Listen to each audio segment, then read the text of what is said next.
जो बॉडी मरती है उसके बाद प्रोसेस क्या होता है? इंस्टेंटली क्या आपकी जो आत्मा है वो अलग बॉडी लेती है? जब आपकी मृत्यु होती है, जब ये शरीर और आत्मा अलग होते हैं, तो उसी से उदान प्राण निकल जाता है और आत्मा अलग हो जाती है। डेथ से क्यों डर होता है? क्या बर्थ के पहले कुछ था? अब लोग एक्चुअली नहीं मरते, बॉडी मरती है। तो अगर दुख का निवारण करना है तो वो चेतना के स्तर पे होगा।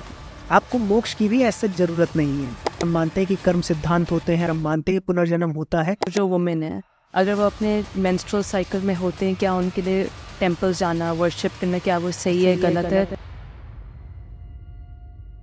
नमस्ते Vishal, thank you so much show में आने के लिए। एक मैं चैंट से शुरू करती हूँ पहले। डेफिनेटली। असतो मा सत्कमय तमसो मा ज्योतिर्गमय मृत्युर्मा अमृतं गमय। ओम शांति शांति शांति। तो आज हम लोग की कॉन्वर्सेशन बहुत डीप होने वाली है। बिल्कुल। एक जो कॉन्सेप्ट है डेथ का, वो सबसे ज़्यादा एक मैं कहना चाहूँगी मिस्टीरियस कॉन्सेप्ट है, क्योंकि अलग अलग दर्शन में डेथ को डिफरेंट तरीक़ों से डिस्क्राइब किया जाता है। अगर हम लोग कठोपनिषद के बारे में बात करें या गरुड़ पुराण के बारे में, तो वहाँ पर पूरा प्रोसेस क्या होता है डेथ के टाइम में, हम लोग कहाँ जाते हैं, वो डिस्क्राइब किया जाता है। गरुड़ पुराण में बताया जाता है कि डेथ होती है तो हम लोग यमलोक जाते हैं, यमराज के पास हम लोग को जज करते हैं कि हम लोग ने क्या कर्म किए हैं, क्या किए, उसके बेसिस में क्या होगा हमारे साथ। और कठोपनिषद में जो यमराज और नचिकेता के बीच में जो कॉन्वर्सेशन होती है, आई थिंक हम लोग ऑफ कोर्स उससे रिलेट कर सकते हैं, क्योंकि सब लोग के माइंड में ये क्वेश्चन तो होता है कि क्या होगा मेरे साथ। फियर भी होती है डेथ के बारे में। फियर है। आप थोड़ा सा इसके बारे में डिस्कशन करते हैं, कठोपनिषद और गरुड़ पुराण के बारे में कैसे डेथ को डिस्क्राइब किया जाता है। इसमें सबसे पहले हमें समझना होगा कि डेथ एक्चुअल में है क्या। हमारे लिए डेथ क्या है कि बहुत बड़ा इवेंट है लाइफ का। बहुत जगह पे आप देखेंगे कि डेथ को ऐसा भी बताया जाता है कि कुछ नहीं सच है तो डेथ तो सत्य है ही। बहुत से ऐसे सेक्ट्स हैं हिंदू में जो डेथ को ही सत्य मानते हैं और सबको मरा हुआ ही दिखते हैं, क्योंकि उससे तो कोई नहीं बच सकता है। लेकिन डेथ क्या है कि एक ऐसा इवेंट है जो बहुत रिकरिंग है। हमें एक इवेंट दिख रहा है, हमें ऐसा लग रहा है हम एक बार जन्म ले रहे हैं, एक बार मर रहे हैं। बट अगर हम अपने आप को इस बॉडी से जोड़ते तब हमें ऐसा लगता है। लेकिन जो हमारा सेल्फ है, उस सेल्फ का जो स्पैन है, उसके लिए एक सृष्टि के आरंभ में जन्म है, और सृष्टि के प्रलय या फिर जब मोक्ष होता है तब उसको डेथ बोलना चाहिए। बीच में ये डेथ नहीं है, ये सिर्फ देह का, आपके शरीर का जो है वो दूसरे शरीर में उस सेल्फ का जाना ही है, जैसे कपड़े बदलना होगा। हाँ, बस एक ही प्रोसेस है। अब ये क्यों ऐसा बोला गया, ऐसा क्यों माना गया, इसके पीछे आ सकते हैं। क्योंकि देखिए, पहले के लोग इतने साइंटिफिक एडवांस तो नहीं थे कि आप टूल्स और इसकी वजह से, उनकी साइंस कुछ और हो सकती है वो एक्सपीरियंस के लेवल पे। जैसे कि आप देखें कि हमारे फिलॉसफीज को दर्शन कहा जाता है। फिलॉसफी के लिए कोई वर्ड है नहीं, फिलॉसफी उसका बहुत रफ ट्रांसलेशन है, दर्शन है। क्यों दर्शन कहा गया? दर्शन का अर्थ तो देखना होता है, तो देखने पर ज़्यादा फोकस किया गया रेदर देन कि उसका डॉक्यूमेंटेशन, उसका आप उसको क्या फ्रेमवर्क है, वो इम्पोर्टेंट नहीं है। मुझे उस सच को देखना है, वो दर्शन है। अगर आज आपको कोई दर्शन के बारे में बताता है तो वो दार्शनिक नहीं है, वो फिलोसोफर नहीं है, वो टीचर है। दार्शनिक कौन है? जिसने उस चीज को देखा है, रियलाइज किया है। इसलिए इसको दर्शन और दार्शनिक कहा जाता था। रियलाइज मतलब जैसे सिद्ध पुरुष जिससे होते हैं, जो रियलाइज मतलब कि उन्होंने उस हायर कॉन्शियसनेस को या अपने कॉन्शियस सेल्फ को इस जगत से अलग जाना है। जो उस दर्शन, जैसे हर दर्शन का एक गोल होता है, दुख निवृत्ति का या फिर मोक्ष का। सांख्य का है कि आपका जो पुरुष है इस प्रकृति से जब डिटैच होगा तो उसको मोक्ष की स्थिति बोलते हैं। ये रियलाइजेशन कि मैं प्रकृति का हिस्सा नहीं हूँ, प्रकृति में मेरा शरीर और मेरा मस्तिष्क, मेरा माइंड सब कुछ है, लेकिन मैं उससे आइडेंटिफाई नहीं करता हूँ। ये बहुत ईजी नहीं है। ये इस लेवल पर जो अवेयर होता है और जो इस चीज को एक्सपीरियंस करता है, उसको हम दार्शनिक बोलते हैं। और ये केवल सनातन धर्म में ही नहीं है, ये बुद्धिज्म में भी है। इनफैक्ट चाइनीज फिलोसफी में भी जाएंगे तो वहां पर भी जो टर्मिनोलॉजी है उसका भी मतलब दर्शन ही होता है, देखना ही होता है, अनुभव करना होता है। और ये देखना आंखों से नहीं है, ये भी समझिए, क्योंकि आंख भी हमारे इसी प्रकृति का पार्ट है। देखना, अनुभव करना मतलब आपका सेल्फ वो अवेयर हो रहा है कि मैं इसका पार्ट नहीं हूँ, तो ये है। तो सेल्फ आप हो, आप ये नहीं हो। तो अगर आप ये कहते हो कि मैं मरता हूँ या ये, तो ये बॉडी का अलग होना है, मरना नहीं है। सेल्फ जब इस मैटर मेटेरियलिस्टिक वर्ड से इस तरह से डिटैच हो जाता है कि दोबारा इसमें नहीं फंसता, वो हम कह सकते हैं अल्टीमेट डेथ। डेथ लेकिन एक नेगेटिव उसके साथ आता है, तो हम उसको मोक्ष बोलते हैं। तो अब यहाँ पर जब हम डेथ की बात करते हैं कि क्यों शरीर बदल रहा है बार बार, क्यों हमारा सेल्फ जो है, तो ये सेल्फ जो है, हमने ये देखा है कि सेल्फ की कुछ प्रॉपर्टीज हैं। इस बॉडी में हमने सेल्फ को देखा कि सेल्फ इस बॉडी के थ्रू इस पूरे यूनिवर्स को एक्सपीरियंस करता है। और चूंकि यूनिवर्स में रहने वाली हर एक चीज में चेंज कॉन्टिन्यूस है, हमारी बॉडी में चेंज हमेशा होता रहता है, सेल्फ कांस्टेंट बना रहता है। तो जब उस चेंज के थ्रू बॉडी समाप्त होती है, तो चूंकि सेल्फ का एक ये फंडामेंटल बिहेवियर है कि वो मैटर से जुड़ता ही है, तो इसको फिर उन्होंने आगे बढ़ाते हुए बोला कि ये नए मैटर और नई एनर्जी से जुड़ के नया शरीर लेगा। लेकिन बात यही नहीं जाती है, बात इसके पहले भी जाती है। अगर आप डेथ के बाद की बात कर रहे हो तो जन्म के पहले की भी बात करनी पड़ेगी। दोनों तरफ से कंसिस्टेंट होगी तभी थ्योरी होगी, क्योंकि वो डेथ के बाद जो चीजें हो रही हैं, क्या वो बर्थ के पहले, क्योंकि नया शरीर भी तो एक बर्थ ही हुआ। तो जो हमारे ऋषि थे उन्होंने कुछ कुछ बातें की, और जो कि आज भी, जो भी बहुत अच्छी बायोलॉजी में है, जो उसमें चीज़ों को समझ रहे हैं, मैं अभी उस पर आता हूँ। उन्होंने ये देखा कि जब भी कोई बच्चा जन्म लेता है तो उसके पास कुछ प्री बायसेस होते हैं या कुछ इंस्टिंक्ट्स होते हैं, संस्कार होते हैं, जिनको हम जगत के व्यवहार से नहीं समझा सकते। क्योंकि अभी उसने जगत में ना डर देखा है तो रो क्यों रहा है, हम रोते कब है, या तो दुख देखें। उसने ऐसा क्या दुख देख लिया है कि वो पैदा होते ही रो रहा है। ठीक है, उसकी मेटेरियलिस्टिक नीड है, उसको भूख लगती है, तो अब भूख लगती है तो बहुत ढेर सारी चीजें हैं, लेकिन वो माँ का स्तनपान ही क्यों करता है। ठीक है, हम इसको बायोलॉजी से भी समझा सकते हैं, एवोल्यूशन से समझा सकते हैं, लेकिन ऐसे बहुत से बिहेवियर्स हैं जो ट्विंस में भी देखे गए हैं कि ट्विंस क्या होते हैं बाद में नहीं, अगर हम बाद में जाएंगे 20 साल बाद, 50 साल बाद, तो लोग तो कहेंगे कि बहुत ढेर सारा एनवायरनमेंट का फैक्टर आ गया, सिचुएशन का फैक्टर आ गया, इसलिए ट्विंस डिफरेंट बिहेव कर रहे हैं। लेकिन राइट फ्रॉम जब वो जन्म लेते हैं और विद इन अ डे उनके बिहेवियर बहुत डिफरेंट होते हैं। बट तो इससे रिलेट कर सकते हो, खुद में ट्विन हो। हाँ। और वो ट्विन जो सिंगल जायगोट से आ रहे हैं, ऐसा भी नहीं कि दूसरी तरह के ट्विन, सिंगल जायगोट से आने वाले ट्विन। और ऐसे भी जानवर है, अर्माडिलो होता है यूएस में, उसके 4 क्वाड्रुपल्स होते हैं, वो एक ही सिंगल जायगोट से आते हैं, और वो चारों विद इन अ डे अलग तरह से बिहेव करते हैं। आप उसको डीएनए के स्तर पे नहीं समझा सकते, क्यों चारों अलग करें। कोई गुफा से बाहर आएगा, नहीं आएगा, किसी को सोना है, ऐसा नहीं कि आप 20 दिन बाद स्टडी कर रहे हैं तो उस पर माँ का इम्प्रेशन आ गया या इन्वायरमेंट का उस पर इफेक्ट आ गया। लेकिन वो राइट फ्रॉम जैसे ही स्टार्ट करते हैं ना, तो कुछ ना कुछ डिफरेंस दिखता है। ये 50% डिफरेंस है जो अभी भी साइंस में नहीं समझा जा सका है। इसको हम stochastic random development of nervous system कहते हैं। मतलब साइंस भी जहां नहीं समझ पाता है वहां क्या बोल देगा, रैंडम। तो रैंडमनेस जो है, जो अभी नहीं हो सकता है, आगे समझी भी जाए तो और बहुत अच्छी बात है, हमें क्लैरिटी मिलेगी। लेकिन जब इन चीज़ों को समझा नहीं जा सकता तो यहाँ पर एक थ्योरी चाहिए समझने के लिए। तो ये थ्योरी थी हमारी पुनर्जन्म की, क्योंकि हमने ये कहा कि जगत का जब व्यवहार बच्चा नहीं जानता है तो वो क्यों वैसे इमोशंस दिखा रहा है। क्या इसका मतलब वो जन्म लेने से पहले उस व्यवहार में कभी ना कभी पड़ा है। इसको हम राग बोलते हैं कि जब, और उसी का जन्म होता है जिसके पास राग है, जिस आत्मा के पास राग है। जो विराग हो गई है, जिसके पास राग नहीं, उसको मोक्ष मिल गया है। राग का मतलब ये होता है कर्म संस्कार, यानी वो कहीं ना कहीं से उसको कुछ ना कुछ एक्सपीरियंस है ऐसा जो इस जन्म में उसको उन चीजों पर, अगर वो मनुष्य के रूप में पैदा हुआ है तो कभी ना कभी वो मनुष्य जरूर रहा होगा जो वो सर्टेन चीजें कर रहा है।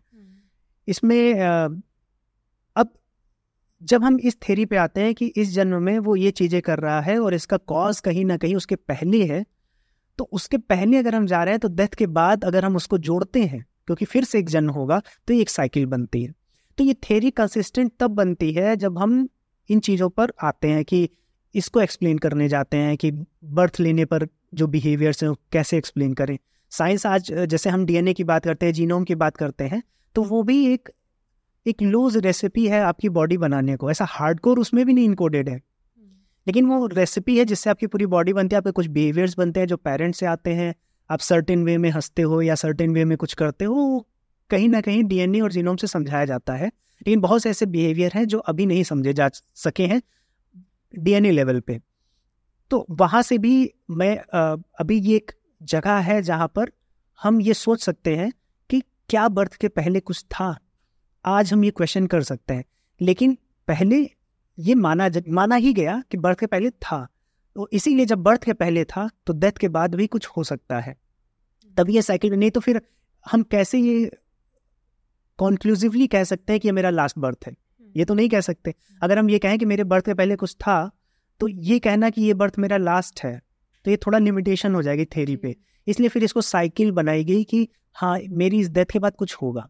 और अगर कुछ था मेरे बर्थ के पहले जिसकी वजह से मैं प्रारब्ध है मेरा, कोई ऐसा बच्चा है जो बचपन से ही विकलांग पैदा हो गया है, या कोई ऐसा बच्चा है जो बहुत गरीब पैदा हो गया है, कोई ऐसी बच्ची है जो गलत जगह पर पैदा हो गई है, युद्ध के बीच में पैदा हो गई है, किसी मतलब, तो आप साइंस और सोशल साइंस से समझा सकते हैं कि इसके पेरेंट्स ऐसे थे या ये है तो ये ऐसा है। लेकिन उसको तो जीना है ना अगले 60 साल, वैसे उसको तो 70 साल वैसे जीना है। अगर किसी की डेथ होती है, आप साइंस से समझा सकते हो कि भाई आपकी मदर जो है फिसल गई, मर गई, लेकिन जो उसका कॉन्सिक्वेंस है जो माइंड पर उसके बच्चे को झेलना है, तो वो जो फिलोसॉफिकल पॉइंट ऑफ व्यू से बोला गया कि बर्थ के पहले कुछ कर्म संस्कार ऐसे थे जिसकी वजह से ये बच्चा ऐसा उसको झेलना पड़ेगा, या फिर ये 10 साल आगे पैदा हुआ है।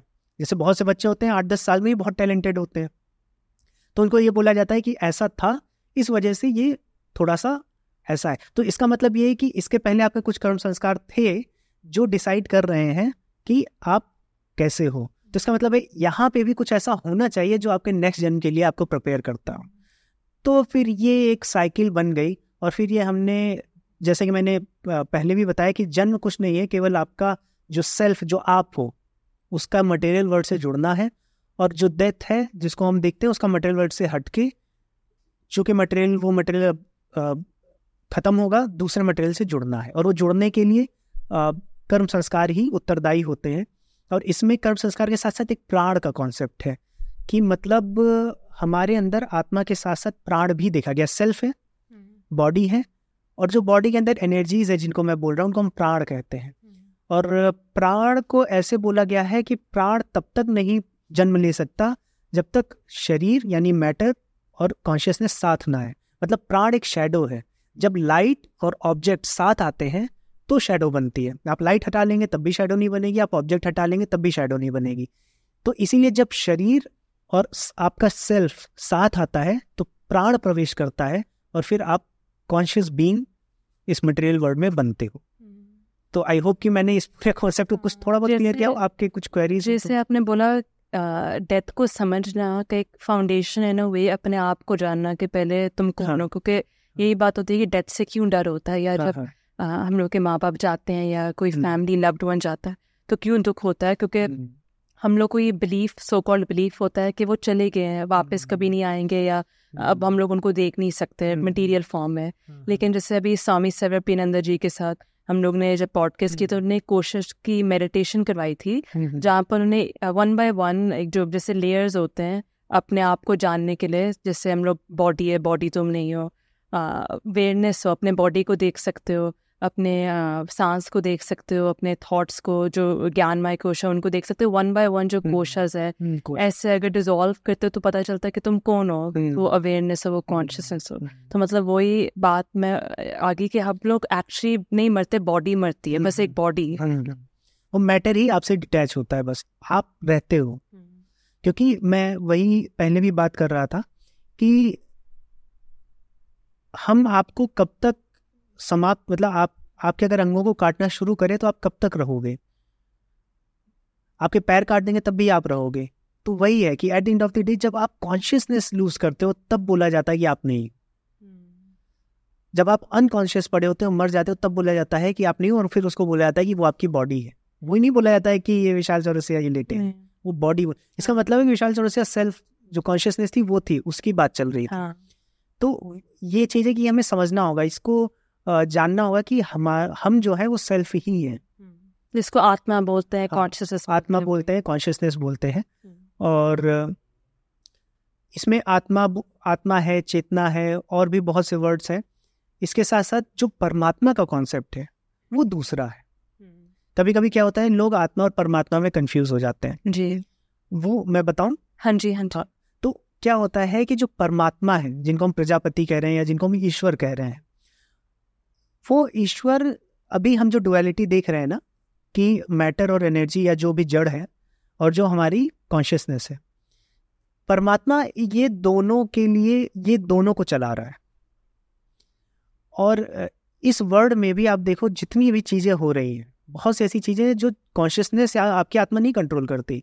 कैसे? जैसे कि आपकी जो आत्मा है, बहुत ढेर सारे एक्सपीरियंसेस आपके ऑर्गन्स के थ्रू लेती है, जैसे देखना, सूंघना, है ना, लेकिन सेंसेस। लेकिन बहुत 90% ऐसी बॉडी में एक्टिविटीज है जो आप उसके बारे में कॉन्शियस नहीं हो। जैसे आपका हार्ट बीट अपने आप चल रहा है, वॉलंटरी। हाँ, हमारी जो ब्लड वेसल है, जो भी जितना भी, इसमें 90% चीजें, उनमें कॉन्शियसनेस का कोई रोल नहीं है, मतलब एक्सपीरियंसेस का तो कोई रोल नहीं है। तो वो कैसे चल रहा है? वो ईश्वर चला रहा है, वो कॉन्शियसनेस नहीं चला रही। तो ईश्वर आपकी बॉडी भी चला रहा है और कॉन्शियसनेस भी चला रहा है। लेकिन चूंकि ईश्वर का जो गुण है वो बॉडी से कम रिलेटेड है, क्योंकि ईश्वर को हमने माना है कि ईश्वर अविनाशी है, तो बॉडी तो विनाशी है। लेकिन कॉन्शियसनेस जो है उसको हम देखते हैं कि ये काइंड ऑफ अविनाशी है। हम कॉन्शियसनेस को देखते हैं कि काइंड ऑफ अनवेरिंग है, चेंज नहीं होता। ईश्वर भी चेंज नहीं होता। तो इसलिए हम कभी कभी फिर कॉन्शियसनेस को ईश्वर या आत्मा को परम आत्मा बोल देते हैं, जबकि आत्मा से ये दोनों आए हैं।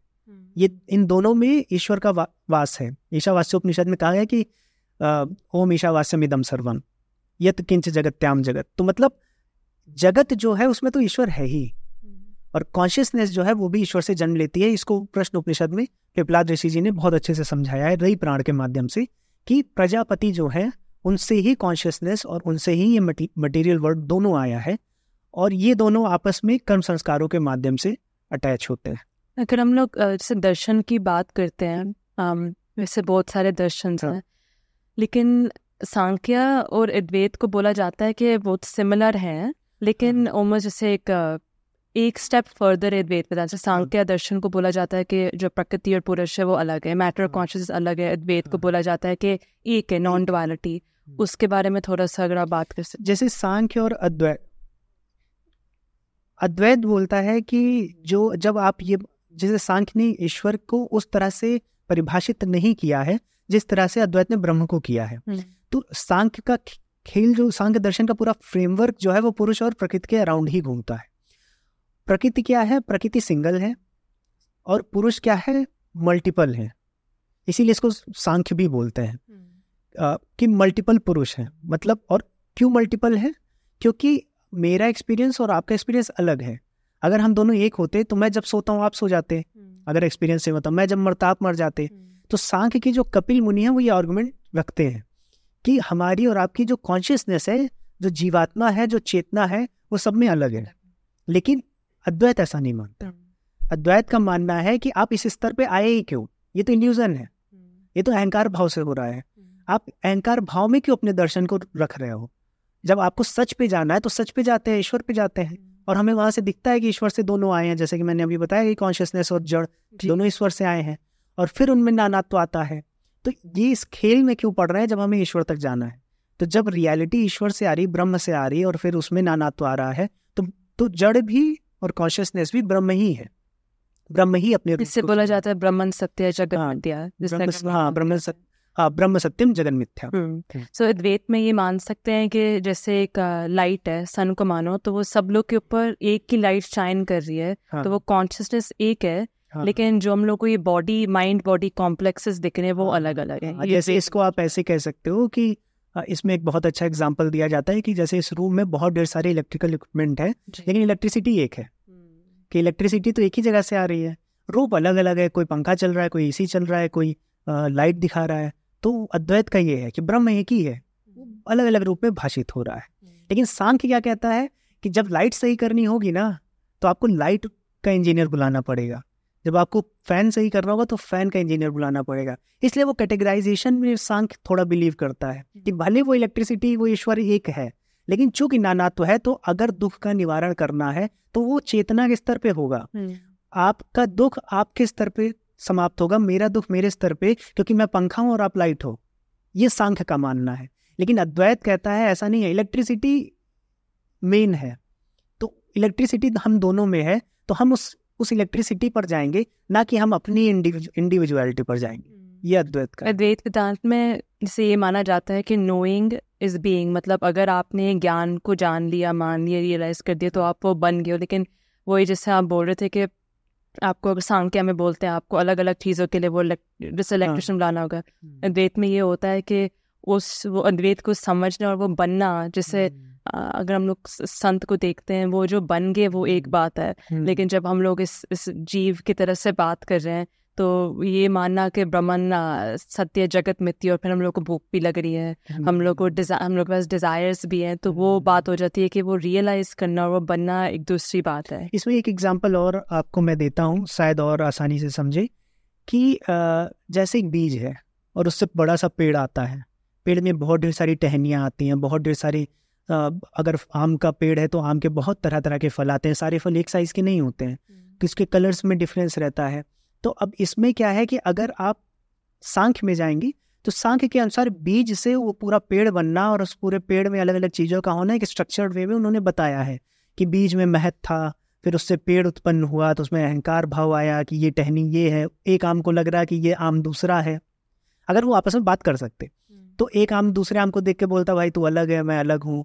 लेकिन अद्वैत का जो पर्सपेक्टिव है वो बीज वाला है, वो पूरा है कि दोनों आम उसी बीज से आए हैं, उसी पोटेंशियल से आए हैं, वो दोनों एक ही हैं। वो तो नानात्व, वो तो जब वो फलित हो गया वो बीज, तब एक आम को दूसरा आम देखकर लग रहा है कि तुम छोटे हो मैं बड़ा हूँ, मैं पक गया हूँ तुम कच्चे हो। ये बाद की बात है। तो इसलिए अद्वैत मूल में जाता है और बोलता है कि आए तो सब उसी बीज से हैं, तो वो बीज ही ब्रह्म है, तो उसको भजना है। ये एक इसमें एग्जाम्पल हो सकता है। क्या अद्वैत में और सांख्य में जो माया है, इल्यूजन बोलते हैं, वो एक ही तरीके से समझाए जाते? नहीं, सांख्य में तो माया का कॉन्सेप्ट नहीं है, अद्वैत में है। सांख्य में प्रकृति और पुरुष का जो संयोग है वो दुख का कारण है, ब्रह्म में माया दुख का कारण है। सांख्य में प्रकृति और पुरुष का जो संयोगाभास है, मैं मतलब अगर सच और इसको रेक्टिफाई किया जाए तो संयोग नहीं संयोगाभास। कभी कभी भी पुरुष और प्रकृति साथ नहीं आते, केवल एक संयोगाभास होता है, इसको एक आभास बोलते हैं। मतलब कि मैं बात कर रहा हूँ, मैं इस चीज़ को समझ रहा हूँ, अवेयर भी हूँ, इस बॉडी के थ्रू बहुत सी चीज़ें कर रहा हूँ।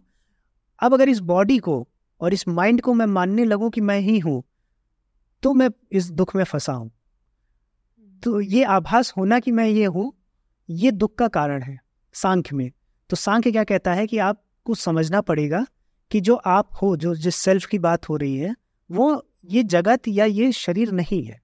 इससे आपको अपने आप को डिटैच करना होगा। यही हम योग में करते हैं जब अष्टांग योग, क्योंकि सांख्य क्या है, थ्योरी है, योग उसका प्रैक्टिकल है। तो योग में जब हम अष्टांग योग करते हैं या क्रिया योग करते हैं तो हम उसमें यही प्रैक्टिस करते हैं कि हम ज़्यादा से ज़्यादा अपने आप को अवेयर कर पाए कि हम माइंड बॉडी नहीं है। और इधर आप अद्वैत में आएंगे तो अद्वैत में माया अज्ञान की बात की गई है, और अद्वैत में ऐसा है कि आप ब्रह्म हो, मुक्त हो, आपको मोक्ष की भी ऐसे जरूरत नहीं है। मोक्ष भी एक बंधन है।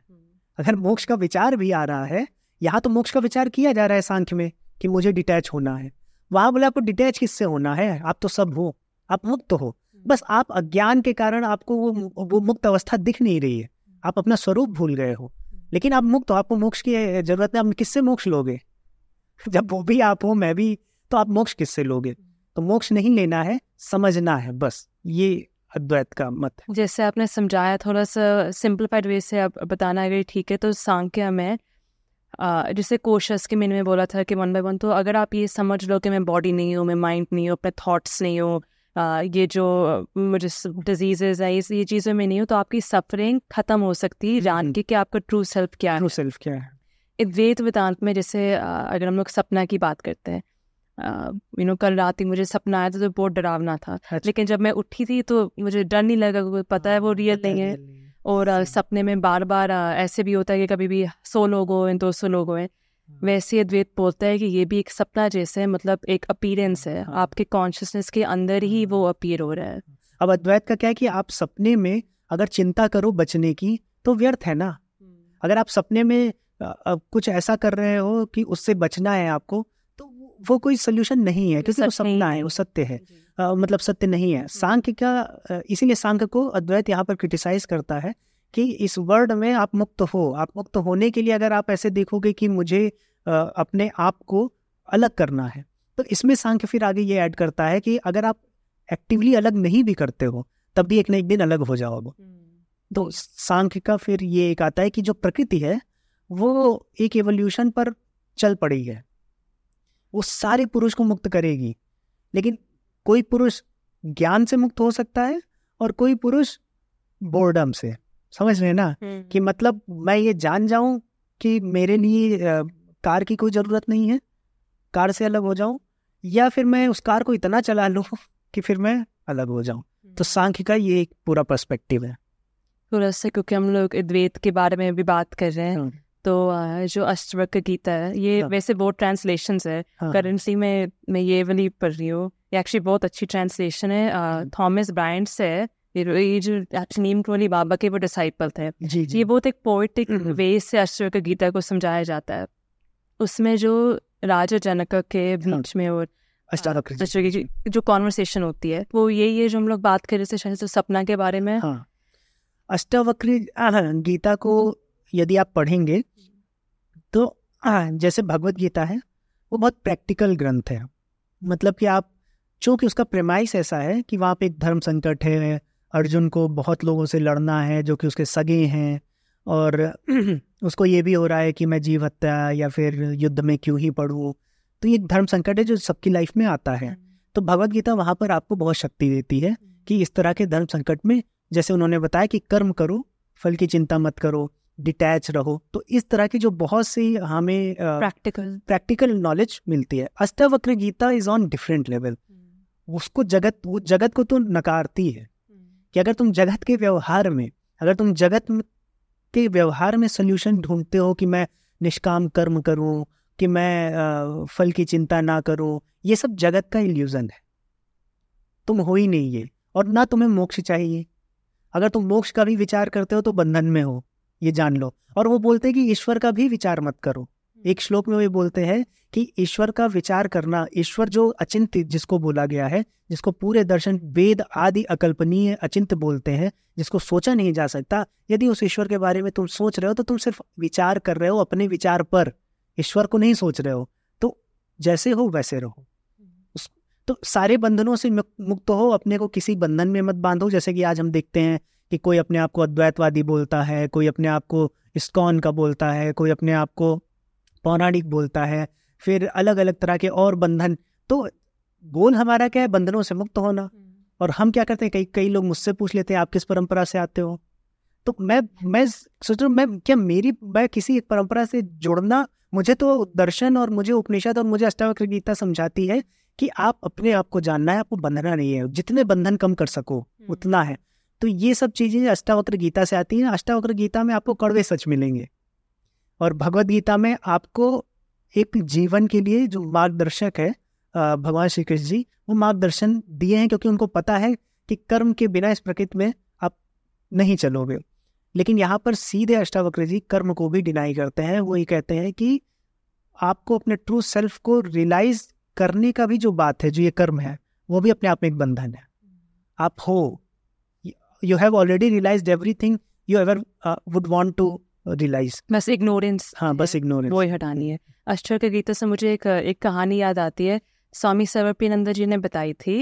वो लंबी है तो मैं छोटा में बताती हूँ। तो जो राजा जनक होते हैं, तो एक बार उनका आई थिंक कोई बोलते हैं उनको कि आपके इतने अच्छे कर्म कैसे हैं, आप सीता माँ के फादर हो, आपके जो सन इन लॉ है वो खुद भगवान है, राम जी हैं, आपको एक गुरु मिले हैं अष्टवक्र जैसे, आपको ब्रह्म ज्ञान पता है, आई मीन और आप इतने किंगडम में आप किंग हो, क्या और हो सकता है ज़िंदगी में। तो उनको भी ख्याल आता है कि हाँ मेरे इतने अच्छे कर्म कैसे हो सकते कि मैं इस जगह में पैदा हुआ।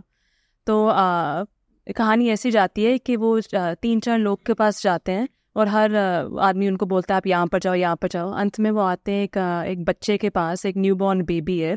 तो वो बोलता है इस कहानी में, वो बोलता है राजा जनक को कि आप अपने पिछले जन्म में माँ थी और आप उनके 3-4 बच्चे थे, आप उनमें से एक बच्चे थे।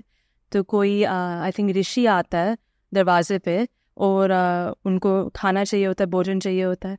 तो उस टाइम में कुछ खाना होता नहीं है घर पे, जो माँ है उन्हें बस एक रोटी सारे बच्चों को दी होती है। तो फिर जो संत है वो आके पूछता है कि माँ ने बोला है कि मैंने अपने बच्चों को खाना दे दिया, आप उनसे पूछो। तो जो संत है वो हर बच्चे के पास जाता है कि आप मुझे अपना रोटी देते हो, मुझे अपना रोटी देते हो। ऐसे 3-4 बच्चे होते हैं, तो जो हर बच्चा है वो अपनी रोटी नहीं देता। तो फिर बताया जाता है इसी कहानी में कि जो जिस बच्चे ने अपने रोटी नहीं दी वो आगे जाके उनको मुश्किलें आए अपने नेक्स्ट लाइफ्स में। लेकिन एक बच्चा होता है सबसे जो छोटा होता है, वो अपना रोटी दे देता है, कुछ खाता नहीं है, भूखे पेट, और मर जाता है उसी रात। तो वो अपने अगले जन्म में राजा जनक का बनते हैं। तो फिर वहीं एक्चुअली कर्म की बहुत अच्छा एक कनेक्शन बताया जाता है कि वही जो हम लोग पहले बात कर रहे थे कि कैसे हम लोग कर्म से बंधे हुए हैं और वही हम लोग का नेक्स्ट लाइफ डिसाइड करता है। और राजा जनक तो भले वो भूखे मर गए पिछले जन्म में, जो कथा है, आगे राजा बने, राजा भी है एक तरफ से। एक राजा तो मटलिज्म में ज़्यादा ही रहता है और एक तरफ उनको स्पिरिचुअल गुरु भी मिला हुआ है, तो उनके दोनों हाथ बैलेंस्ड हैं। और ये जो बैलेंस है ना आज बिगड़ गया है। मैं बताता हूँ, आज या तो आपको मटलिस्टिक लोग मिलेंगे जो एकदम मटलिज्म में है, उनको लोग गाली देते हैं, ठीक है, लेकिन एटलीस्ट वो था तो बोलते हैं कि मुझे भोगना है, कुछ कर, मुझे पैसा कमाना है, मुझे सारे सपने पूरे करने हैं। और दूसरी तरफ वो स्पिरिचुअल लोग हैं जो पूरा स्पिरिचुअलिटी दिखाएंगे, जगत को मोह माया बताएंगे, लेकिन पीठ पीछे भोगेंगे। तो दोनों तरफ आपको झुकना नहीं है। आपको ईशावास्य उपनिषद में बोला गया है कि अंधम तमा प्रविशन्ति या अविद्या या उपासते। तो मतलब जो अविद्या है, जो जगत है, उसको जो उपासना कर रहा है और इसको छोड़ दिया है सेल्फ को, तो वो तो अंधकार में जाएगा ही। उसके बाद आगे बोलता है कि जो इस पर आ गया और इसको छोड़ दिया जगत को, वो उससे भी ज़्यादा अंधकार में है, क्योंकि वो झूठ बोलेगा। क्योंकि बिना जगत के आप नहीं रह सकते। आप कितना भी स्पिरिचुअल बन जाओ, you can not live without this word for a single second. आपको दवा तो खानी पड़ेगी, तो आप झूठ बोल के खाओगे। बहुत से लोग ऐसे सर्जरी करा लेते हैं, बहुत बड़े बड़े बाबा। तो वो क्या होता है कि आपने तो दुनिया को पूरा बताया कि जगत मिथ्या है, लेकिन इस जगत में फिर आपको पैसे भी कमाने हैं। मैं कह रहा हूँ कि कुछ लालच मत करिए, 2 टाइम का खाना तो खाना है। तो इसलिए जगत को मिथ्या नहीं बोलना चाहिए। ईशावास्यम इदम सर्वम, इस पूरे जगत में भगवान है, ईश्वर वास करते हैं।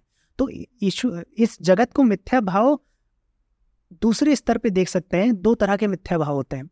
एक तो आप फिजिकली मिथ्या देखिए, एक होता है कि आप उसको इसलिए मिथ्या भाव से देख रहे हैं क्योंकि यहाँ कुछ करना और ना करना बेकार है। एक मिथ्या भाव ये भी है।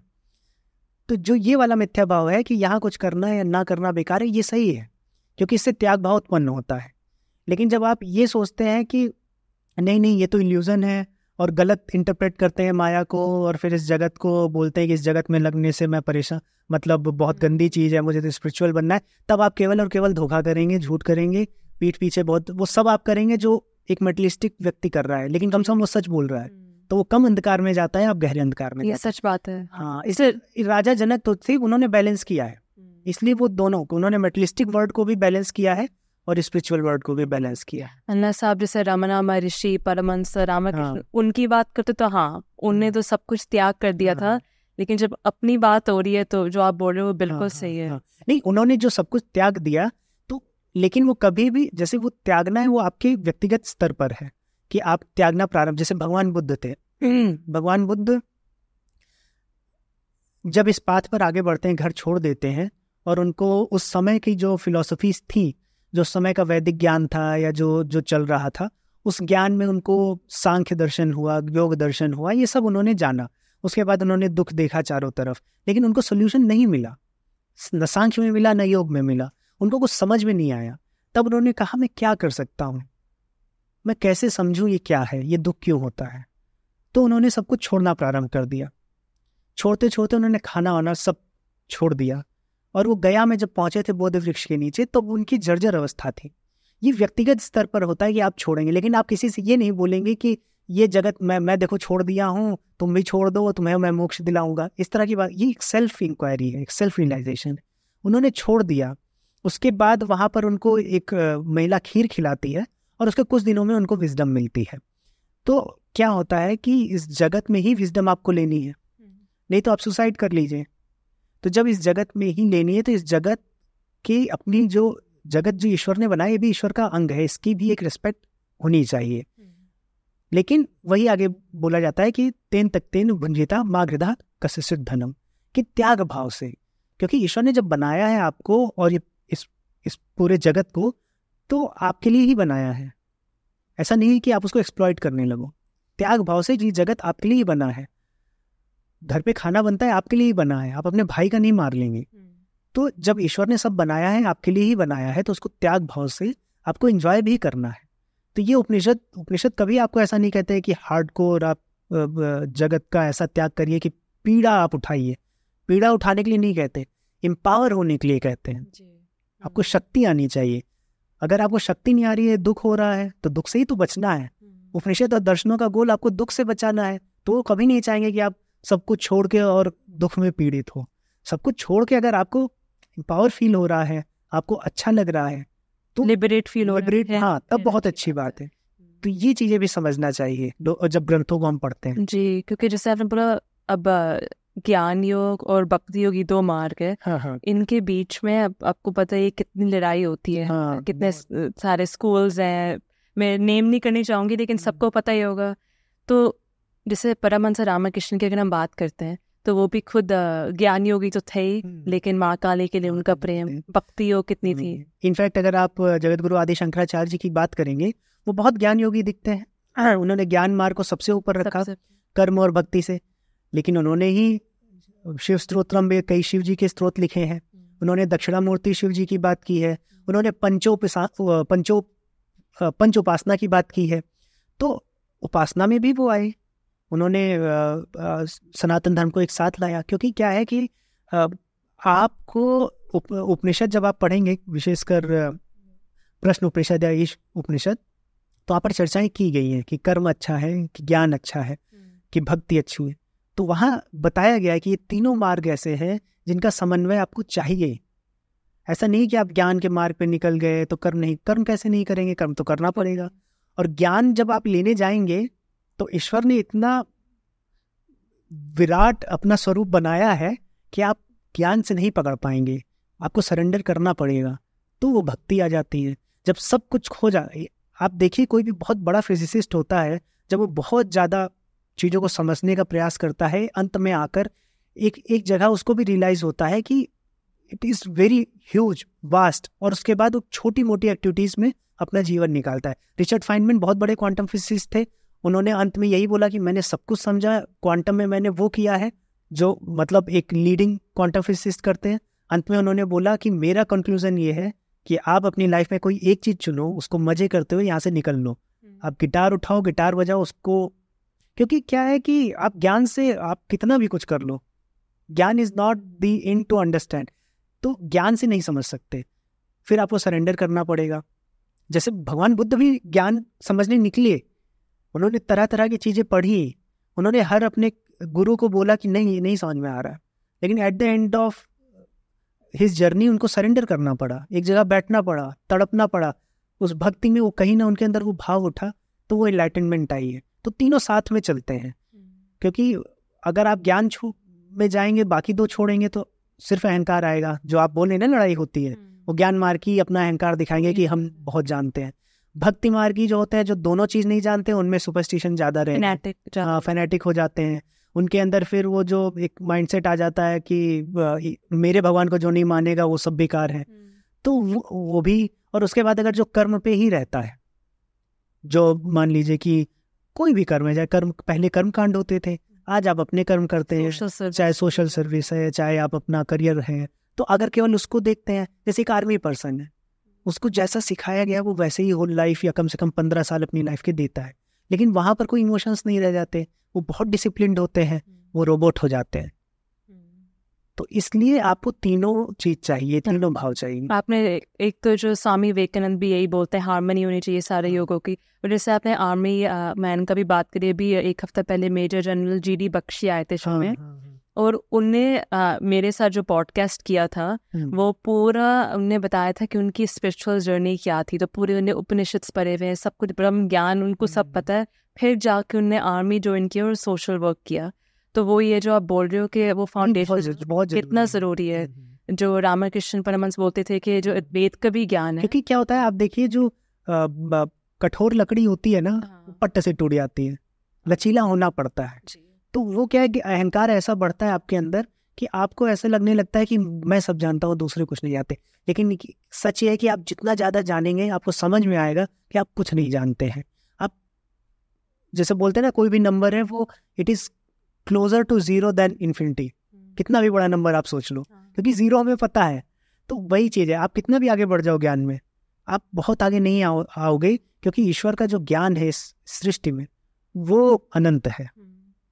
गोल ये ईगोलेस बनना, अपने आप को जानना। तो उसमें अगर ईगो बांध लोगे, आप जैसे एक फिजिसिस्ट की बात कर रहे थे, तो आपने सुना होगा डोनाल्ड हफमैन भी एक बहुत जाने माने साइंटिस्ट है। तो उनके रिसर्च से, उनके काम से, उन्हें जो अद्वैत वेदांत का वो टर्मिनोलॉजी तो यूज़ नहीं करते, लेकिन हाँ इतना जाना है कि जो वर्ल्ड है वो अनरियल है, टाइम और स्पेस की एग्जिस्टेंस नहीं है, टाइम एंड स्पेस अनरियल वो बोलते हैं। तो ये एक अच्छी, हम लोग फॉर्चुनेट है कि हम लोग इस एरा में जी रहे हैं कि साइंस अब बैकअप कर रही है। अरे इसमें अभी मैंने मेरे चैनल पे भी एक पॉडकास्ट चलता है, तो एक PhD है अद्वैत वेदांत में, तो उनको मैंने बुलाया था।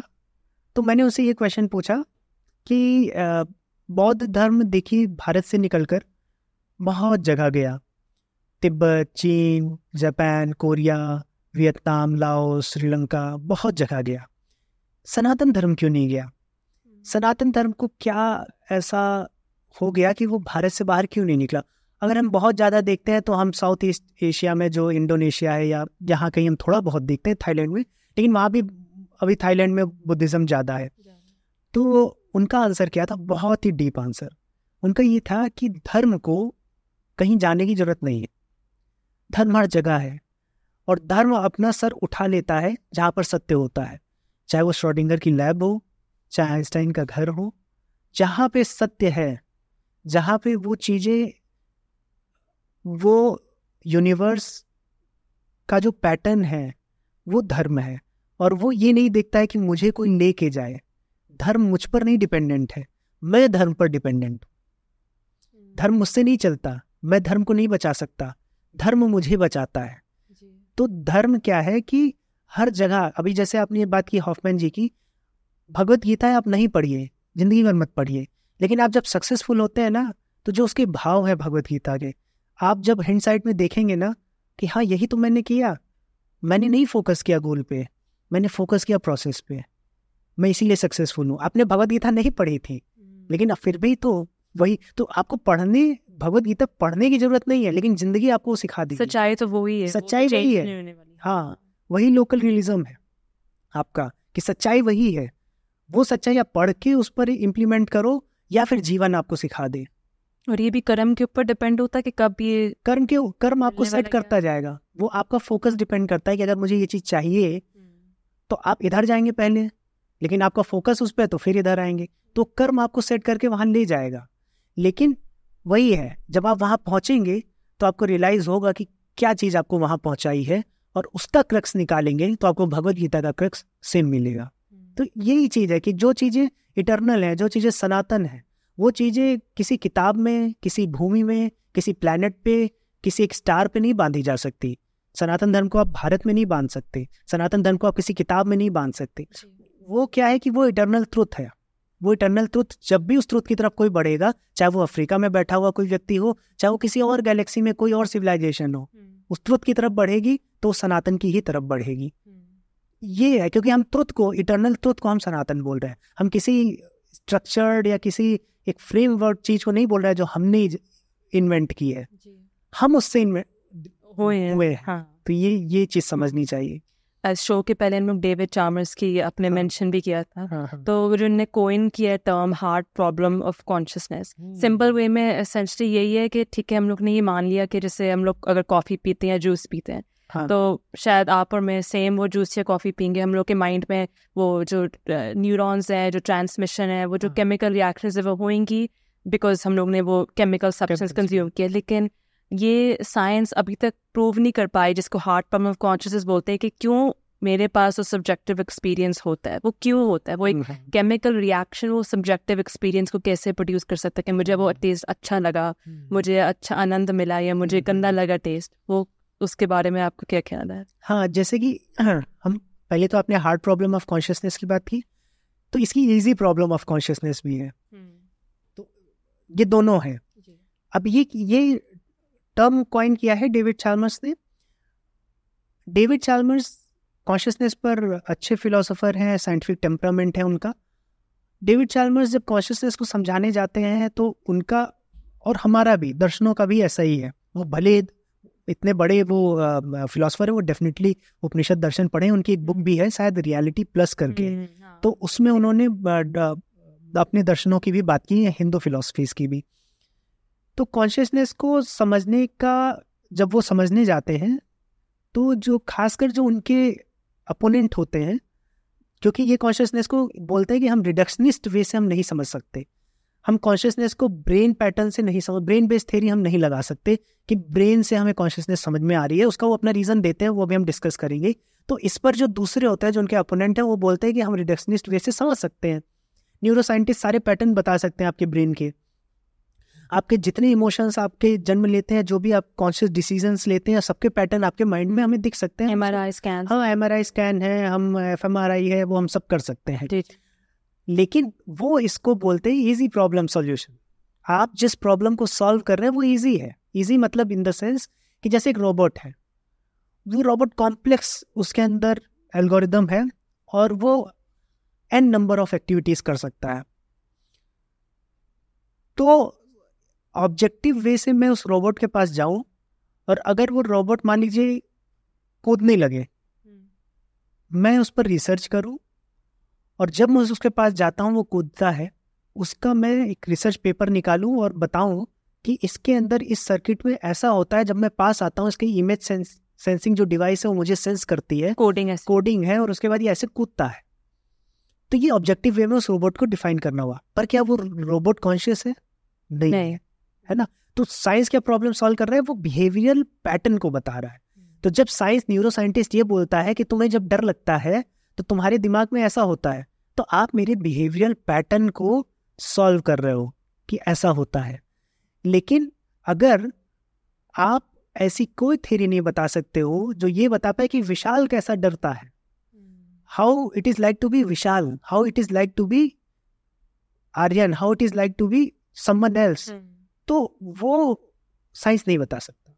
प्रोसेसेस बता सकता है, हर चीज बता सकता है कि ब्लड हार्ट बीट बहुत बढ़ जाती है, ऐसा होता है, लेकिन जो सब्जेक्टिव एक्सपीरियंस है, हाँ, जो फील है, मैं सब आपको बता सकता हूँ कि अभी आप क्या सोच रही हैं, अभी आप क्या कर रही हैं। हो सकता है ऐसी टेक्नोलॉजी आ जाए कि आप कुछ बोलो ना और मैं जान जाऊँ। बट क्या वो साइंस कॉन्शियसनेस को नहीं समझाया? साइंस ने एक ईजी प्रॉब्लम सॉल्व किया है कि मेरे ब्रेन में क्या चलता है। लेकिन साइंस जिस दिन ये कर दे कि आप बैठे बैठे आप कैसा एज अ होल बीइंग महसूस कर रहे हो, एग्जैक्टली वो हार्ड प्रॉब्लम ऑफ कॉन्शियसनेस है। वो बहुत मुश्किल है। सारे प्रोसेसेस समझने के बाद कोई मुझे बना देगा साइंस, क्लोनिंग कर दे, कुछ भी कर दे, सारे प्रोसेसेस सेम है विशाल, क्या वो विशाल वैसा ही महसूस कर रहे हैं जैसा मैं कर रहा हूं? तो यहाँ लिमिटेशन आती है। यहाँ पे कॉन्शियसनेस की जब लिमिटेशन आती है, इसको हार्ड प्रॉब्लम ऑफ कॉन्शियसनेस कहते हैं। और फिर यहाँ पे वो बोलते हैं कि हमें कुछ रेडिकल आइडियाज चाहिए। मतलब वो बात करते हैं या तो कॉन्शियसनेस बहुत फंडामेंटल है, जो कि मैटर, एनर्जी, स्पेस, टाइम से अलग है और उन्हीं की तरह एक फंडामेंटल रियलिटी है इस यूनिवर्स में। और इसमें वो एक चीज़ ये बताते हैं कि हमने ये भी देखा है, जैसे कि आर्गुमेंट्स आते हैं कि जो लेस कॉम्प्लेक्स क्रिएचर्स हैं उनकी कॉन्शियसनेस और हमारी कॉन्शियसनेस में बहुत डिफरेंस है, हमारी अवेयरनेस और ज़्यादा है। तो वो ये बोलते हैं, और इसमें ये बोलते हैं कि जैसा जैसा कॉम्प्लेक्स हो जाता है सिस्टम, तो एक सिस्टम की जो कॉम्प्लेक्सिटी है, जो इंफॉर्मेशन इंटीग्रेशन है, उस पर डिपेंड करता है कि उसकी कॉन्शियसनेस किस ऑर्डर की होगी। मतलब एक चूहा है, उसका जो ब्रेन वायरिंग है, जो उसके पास सिस्टम है, जो इंस्ट्रूमेंट है, उस पर डिपेंड करता है कि उसकी कॉन्शियसनेस किस डिग्री की है। उसको वो फाई बोलते थे, मतलब एक फाई क्वांटिटी है जो डिनोट करती है कि सिस्टम कितना कॉम्प्लेक्स है। उसके हिसाब से जब वो नीचे जाते हैं तो उनको लगता है कि जीव ही नहीं बल्कि एक पार्टिकल निर्जीव भी कॉन्शियस है, बस उनकी कॉन्शियसनेस उस लेवल की नहीं है कि वो हम डिटेक्ट कर सके। तो एक रेडिकल आइडिया है। इसके साथ एक रेडिकल आइडिया ये भी आता है कि पूरा यूनिवर्स कॉन्शियस है। अगर एक एक पार्ट कॉन्शियस है तो फिर मेरा पूरा होल बीइंग जो एक सिंगल होल बीइंग जैसा फील होता है। मुझे ऐसा तो नहीं फील होता मेरा घुटना यहाँ फील कर रहा है, मेरा कंधा यहाँ फील कर रहा है, मुझे तो ऐसा होल फील होता है। तो डेविड चैमर्स पैनसाइकिज्म को प्रमोट करते हैं, तो पैनसाइकिज्म की वो बात करते हैं। तो कॉन्शियसनेस पर आप बात करेंगे तो अभी डेफिनेट सोल्यूशन पर हम नहीं पहुंचे हैं, लेकिन हाँ ये कि अगर आज हम इस चीज़ की बात कर रहे हैं 2024 में, तो ये बातें तो 3000 साल पहले हो चुकी हैं।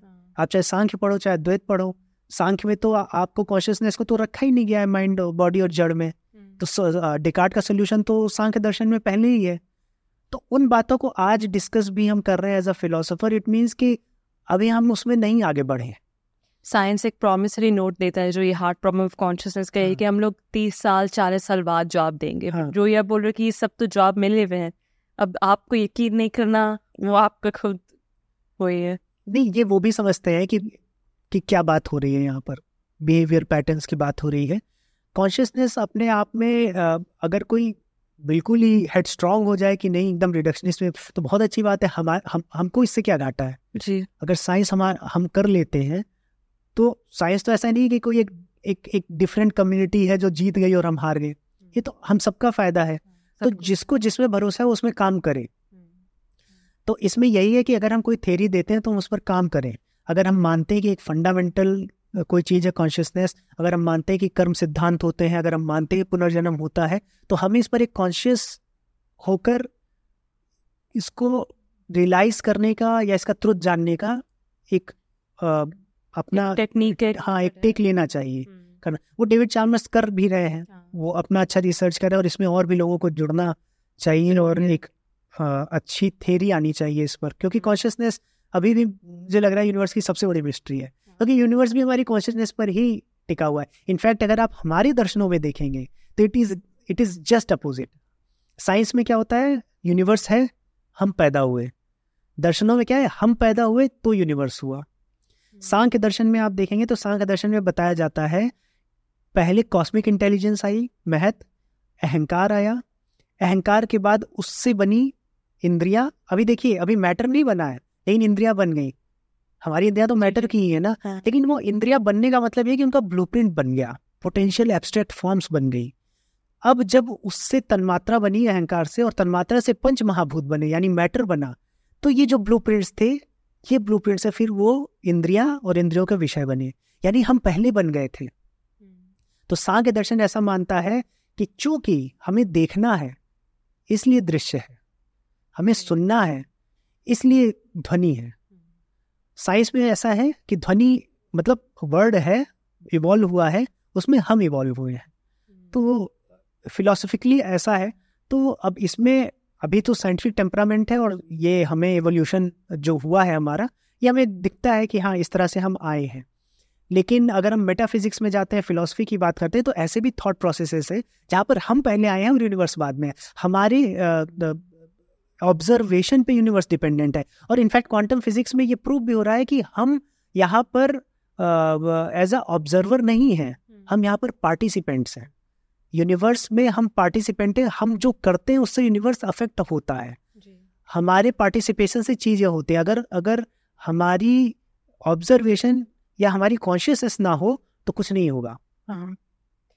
जी, से पता यूनिवर्सल कॉन्शियसनेस जो है, जैसे जो ट्रांसेंडेंटल मेडिटेशन है, जो हमारे ऋषि महेश योगी का ऑर्गेनाइजेशन है, तो उनने भी ऐसे बहुत एक्सपेरिमेंट्स किए हुए हैं जहाँ पर एक जैसे सिटी या स्टेट को लिया है जहाँ पर जैसे क्रिमिनल जो रेट है या मर्डर का रेट है 80% है 70% जो भी है। हाँ। तो उसके बाद अगर सारे ग्रुप्स लेके या जितने भी लोग उस स्टेट या सिटी में अगर साधना करते हैं, मेडिटेशन करते हैं, ज्ञान योग प्रैक्टिस करते हैं, तो पूरी एज अ इंटायर वो यूनिवर्सल कॉन्शियसनेस वो अफेक्ट करती है वही क्राइम रेट्स को। ये जो अभी आप पैन साइकिज्म की बात कर रही थी, उसमें डेविड चार्मर्स ये भी बोलते हैं कि इंडिविजुअल की कॉन्शियसनेस ही तो हम बात कर रहे हैं, इंडिविजुअल ऑब्जेक्ट्स की भी कॉन्शियसनेस की बात कर रहे हैं, भले वो कॉन्शियसनेस बहुत ही लो लेवल की हो, लेकिन हमारी कम्युनिटी की भी कॉन्शियसनेस होती है। हो सकता है अर्थ की भी एक कॉन्शियसनेस हो, जो कि एक बहुत ही क्रेजी आइडिया है कि इस रूम की एक कॉन्शियसनेस हो। ये एक सुपरस्टिशियस या स्यूडो साइंस की तरफ हम बढ़ जाते हैं, लेकिन एक क्रेजी आइडिया है। हाँ। हो सकता है कि अगर हम पैन साइकिज्म मतलब हर एक पार्टिकल की अगर एक कॉन्शियसनेस है और हमारे जो पार्टिकल्स हैं सारे अपनी अपनी इंडिविजुअल कॉन्शियसनेस को मिलाकर हमारी फुल कॉन्शियसनेस बनाते हैं, तो यहाँ पर जितने पार्टिकल हैं वो अपनी मिलाकर इस रूम की कॉन्शियसनेस हो सकता है बनाते हो। लेकिन ये क्रेजी आइडिया है जिस पर डेविड चार्मर्स अपना एक व्यू रखते हैं। जैसे हम लोग ने अभी इतने डीप कॉन्वर्सेशंस के बारे में बात करी है, जब मैंने 1-1.5 साल से मैं मुंडको उपनिषद स्वामी सर्वप्रियनंदा के अंदर पढ़ रही हूँ, तो वहाँ पर जो ज्ञान पढ़ाया जाता है कि अगर आपने जान लिया कि आप ही ब्रह्मन हो तो आपने सब कुछ जान लिया इस यूनिवर्स में। वहाँ पर एस्ट्रोलॉजी की भी थोड़ी बहुत मेंशन होती है, लेकिन उसको आई थिंक अपरा विद्या बोला जाता है कि वो लोअर नॉलेज है, लोअर ट्रूथ है। तो इससे थोड़ा बहुत मुझे पता है ऋग्वेद में एस्ट्रोलॉजी के बारे में बात होती है। अब वेदांग में ज्योतिष। हाँ, मैं आपको उसमें इनटेक जाना चाहती हूँ कि क्या आप एस्ट्रोलॉजी में मानते हो? हमारे स्क्रिप्चर्स में कहाँ पर कैसे मेंशन्ड एस्ट्रोलॉजी और उसका एस्ट्रोलॉजी को अगर आप स्टैटिस्टिक्स से देखेंगे तो मैं मानता हूँ। स्टैटिस्टिक्स में समझाता हूँ कि जैसे एक बीज है, बीज में पोटेंशियल है पेड़ बनने का। अगर आपको इन्वायरमेंट पता है तो आप प्रेडिक्ट कर सकते हो 3 महीने में पेड़ बनेगा। तो ये भी प्रेडिक्शन ही हुई। अगर बीज अच्छा है और मुझे पता है कि इसको पानी मिलेगा, इसको ऐसी खाद मिलेगी, ऐसी मिट्टी मिलेगी, मौसम सही रहेगा, तो मैं बता सकता हूँ कि 15 दिन में कितना बड़ा होगा, 1 महीने में कितना बड़ा होगा, जनरल अपने इन्फ्लुएंस से, प्रेडिक्शन से, स्टैटिस्टिक्स से। ऐसे ही हम हैं शिशु। अगर मुझे पता हो कि ये शिशु की लीनियज कैसी है, इस शिशु का कैसा एनवायरनमेंट होगा, ये शिशु कैसे किस गर्मी में पैदा हुआ है कि ठंड में, कैसे हालातों में है, मतलब लेकिन प्योरली स्टैटिस्टिक्स। और उसमें भी जो वेदर है या जो सीजन्स हैं वो डिपेंड करते हैं मून और सन पे। ठीक है, मून और सन पे जो करते हैं उसका इफेक्ट पड़ रहा है सर्टेन पार्ट ऑफ अर्थ पे। वहाँ के लोगों में एक पैटर्न देखा गया। उस पैटर्न पे अगर आपने अपने स्टैटिस्टिक्स को आगे लगाया और चीज़ें प्रेडिक्ट करना शुरू की तो एक बहुत अच्छा सिस्टम बन सकता है जिसमें आप चीज़ों को प्रेडिक्ट कर पाए। तो ज्योतिष तो इस तरह से आगे बढ़ा था क्योंकि वो देख रहा था कि हर एक चीज़ जो जन्म लेती है किसी पोटेंशियल से लेती है। उस पोटेंशियल में वो चीज़ निहित है, इसका मतलब उसका फ्यूचर उसमें निहित है, एक ब्लूप्रिंट निहित है। योग सूत्र में महर्षि पतंजलि जी कहते हैं कि आप जिसका वर्तमान देख रहे हो उसका भविष्य और भूतकाल भी वहीं पर है। अगर मैं यहाँ बैठा हूँ तो बूढ़ा विशाल भी यहीं बैठा है, मतलब अगर उस मोमेंट की बात करें। लेकिन बूढ़ा विशाल अभी अव्यक्त है, लेकिन वो ऐसा नहीं है कि नहीं है उसका। अगर वो फ्यूचर में है तो फ्यूचर, पास्ट और सब एक जगह रहते हैं। ये योग सूत्र का मानना है। अपने काल जो है वो अपने धर्म के कारण, मतलब उसको वर्तमान में ये चीज प्रोजेक्ट करनी है तो वो इस तरह से दिखाता है, लेकिन उसका जो पास्ट और फ्यूचर है वो भी उसी जगह पर होता है, लेकिन वो अव्यक्त होता है। तो जब किसी पोटेंशियल में, किसी बीज में एक पूरा का पूरा पेड़ निहित है, उसका पूरा फ्यूचर, उसका पूरा पास्ट प्रेजेंट उसमें है और हम उस चीज को प्रेडिक्ट कर सकते हैं, तो हो सकता है कि हम शिशु का भी जो है उसके एनवायरनमेंट, उसकी फैमिली, उसके लीनिएज और उसका बर्थ प्लेस, उसके पास नदी बहती है तो क्या करेगा, उसके पास कितने जंगल हैं, मतलब इस पूरी स्टडी करके हम कुछ तो प्रेडिक्ट कर ही सकते हैं कि बड़ा होकर क्या करेगा, इसका माइंडसेट कैसा रहेगा। फिर इसको उन्होंने एस्ट्रोनॉमी से जोड़ा कि चलो मैं सन यहाँ पर है, मून यहाँ पर है, तो मुझे मंगल यहाँ दिखता है जब ये बच्चा पैदा होता है। जरूरी नहीं कि मंगल आपको अफेक्ट ही कर रहा हो, लेकिन वो एक पैटर्न बनाया है कि सन और मून के रेफरेंस में यहाँ पर ये था पहला। और दूसरा इसमें यह है कि आपकी जो एस्ट्रोनॉमिकल जो ये कुंडलीज थी, पहली बात ये बहुत यूनिकली आपको एक फिंगरप्रिंट देती हैं, मतलब एक तरह से बर्थ प्रिंट देती हैं, क्योंकि वो बहुत लाखों या करोड़ों वर्ष में चीज़ें रिपीट होती हैं। तो अगर किसी स्पैन में 1000 साल या 2000 साल या 10,000 साल के स्पैन में अगर इतने अरब बच्चे पैदा होते हैं तो सबके बहुत यूनिक बर्थ चार्ट बनेंगे। लेकिन कितने राशि होते हैं वैसे? 12। तो 12 होते हैं, तो ऐसे प्रिसाइज कैसे होता है कि सब लोग अगर 12 ही हैं? हाँ, नहीं वो गलत है, वो मैं नहीं मानता कि 12 राशि है तो 12 तरह के। हाँ, वो इतना आपको फुल कुंडली फिर वो देखनी पड़ेगी। मैं बता रहा हूँ, मैं प्रेडिक्शन में नहीं हूँ, लेकिन आपने पूछा, चूंकि ये वैदिक पार्ट है तो इसमें मैंने बहुत लोगों से बात की है, क्योंकि मेरे फादर जो थे वो उन्होंने कुछ ईयर्स के लिए एस्ट्रोलॉजी प्रैक्टिस की, बट मेरा बिल्कुल भरोसा नहीं था। तो और अनफॉर्चुनेटली पास्ड अवे इन 2008। उसके बाद से चूंकि मैं IIT में आ गया 2012 से, और हम लोग तो बहुत रैशनल माइंडसेट से आगे बढ़ते हैं, तो मुझे तो आज तक एस्ट्रोलॉजी पे कभी भरोसा नहीं था। और आजकल तो और गिर गया है जब वो मोबाइल के नंबर से और आपके उससे कि आप विदेश जाओगे, आपकी गर्लफ्रेंड कितनी होगी, आप ये क्या क्या उसमें क्या चल रहा है, तो और लूज होता है। लेकिन फिर मैंने सोचा कि जब हम बहुत सी चीज़ों को वैदिक उससे उठाते हैं, कुछ चीज़ों को हम ऐसा क्यों सुपरस्टिशन उस समय आया होगा।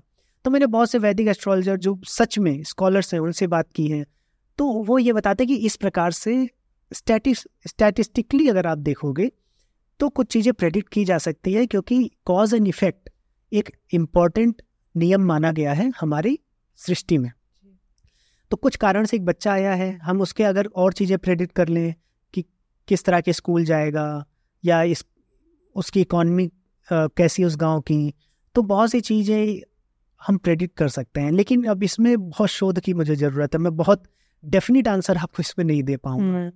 जो वैसे जो डेथ है वो भी लिखी हुई होती है वैसे एस्ट्रोलॉजी में कि कब आपको जाना है, कब आपको वो आना है।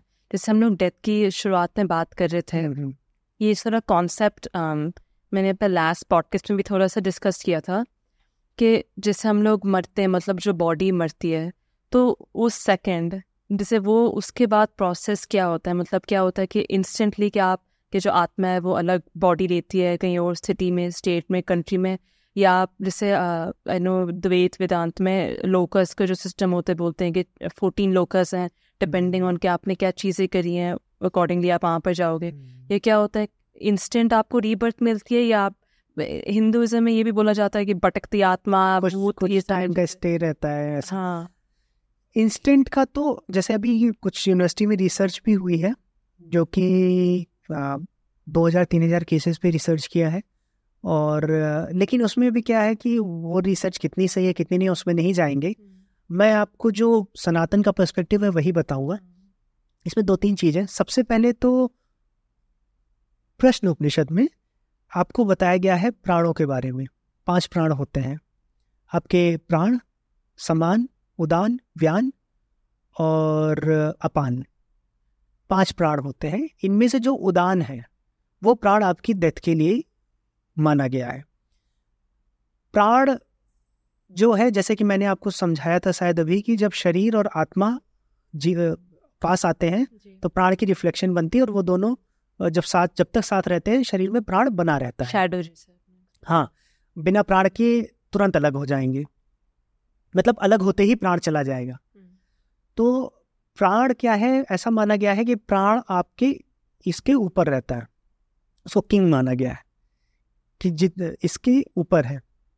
आपके जो मिडिल पार्ट है इसको समान बोलते हैं, कि आपने जो खाया उसको समान रूप से आपका चूंकि पाचन तंत्र जो डाइजेस्टिव सिस्टम है वो ले जाता है, इसलिए समान रूप से ले जाए। समान रूप का मतलब ये नहीं है कि हाथ में भी उतना ही ले जा रहा है और पैर में भी, मतलब जिसको जितनी ज़रूरत है उतनी एनर्जी डिस्ट्रीब्यूट कर रहा है।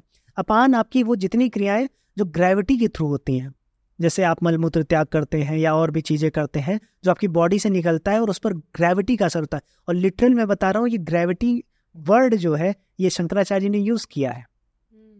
जब मैं इसका कमेंट्री, उन्होंने बोला है कि अपान जो है वो पृथ्वी के अंदर एक ऐसा देवता है जो आपके शरीर को स्थित रखता है। अगर वो ना हो तो आपका शरीर उड़ जाएगा आकाश में।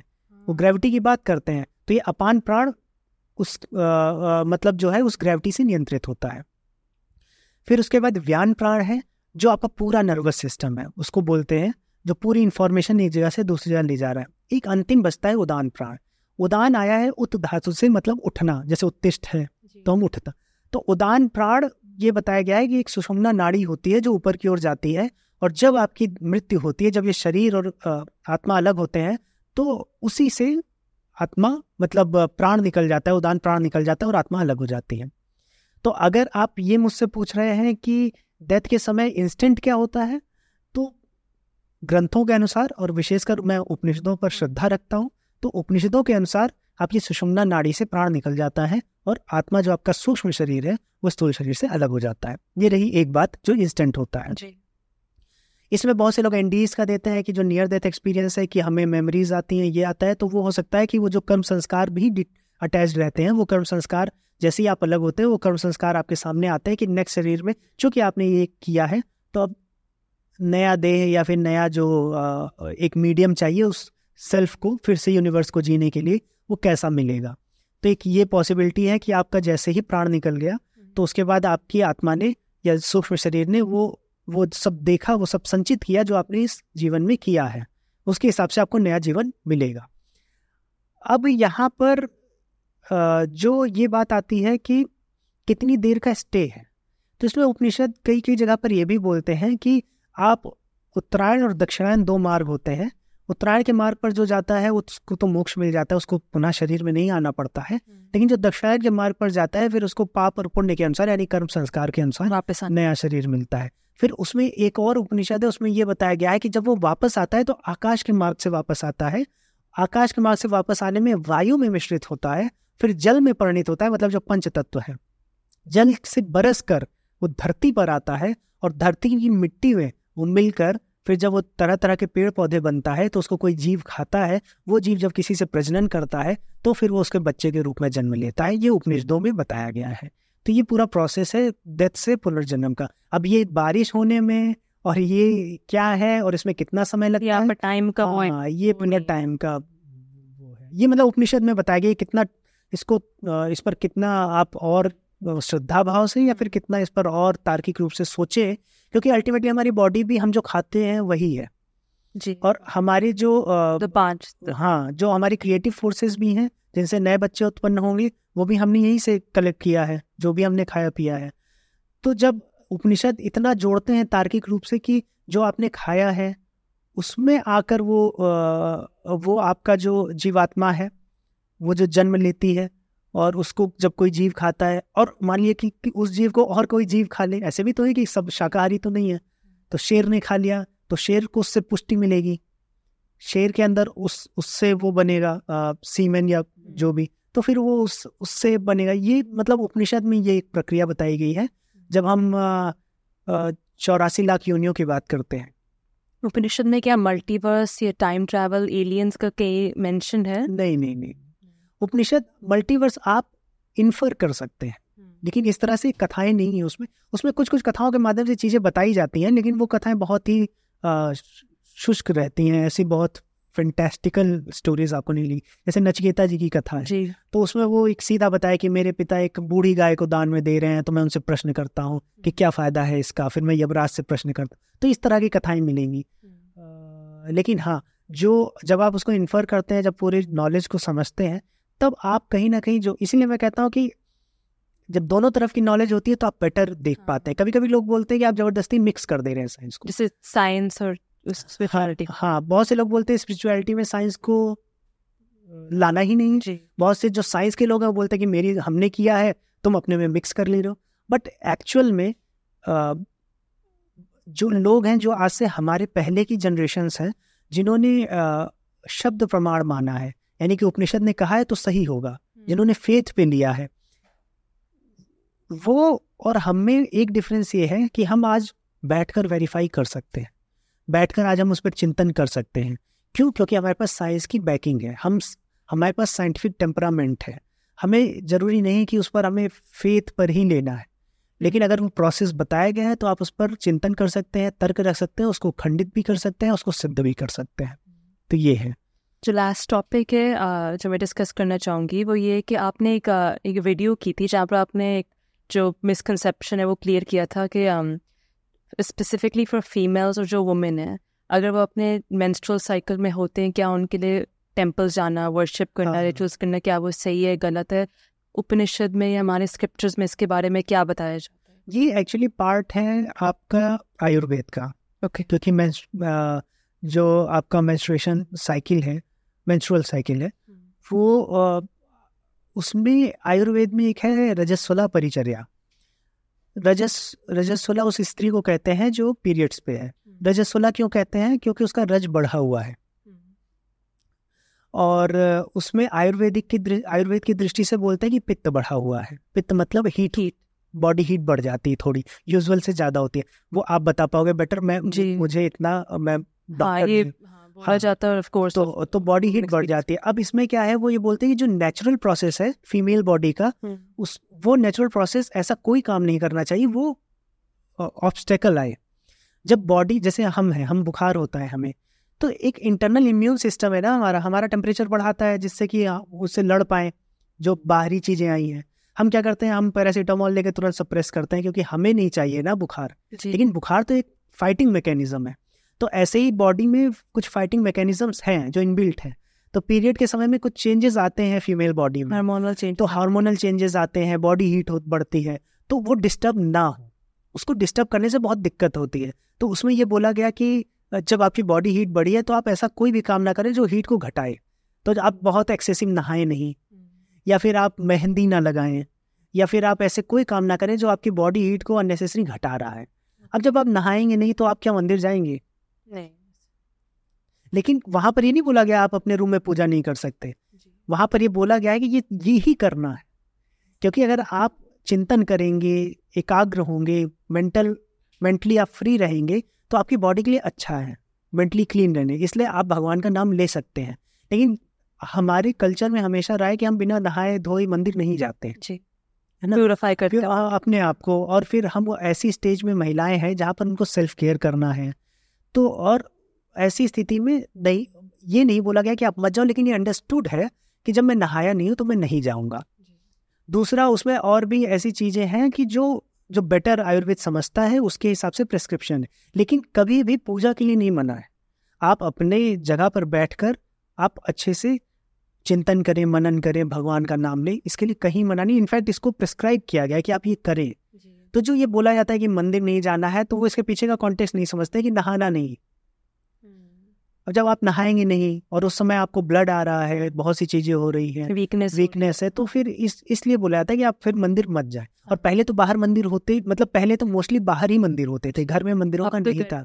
अब घर पे है। पहले का क्या था कि पहले बाहर ही मंदिर, क्योंकि मंदिरों का सोल गोल था कम्युनिटी सेंटर बनना और कम्युनिटी को जोड़ना, वहां पर शिक्षा देना, सत्संग करना।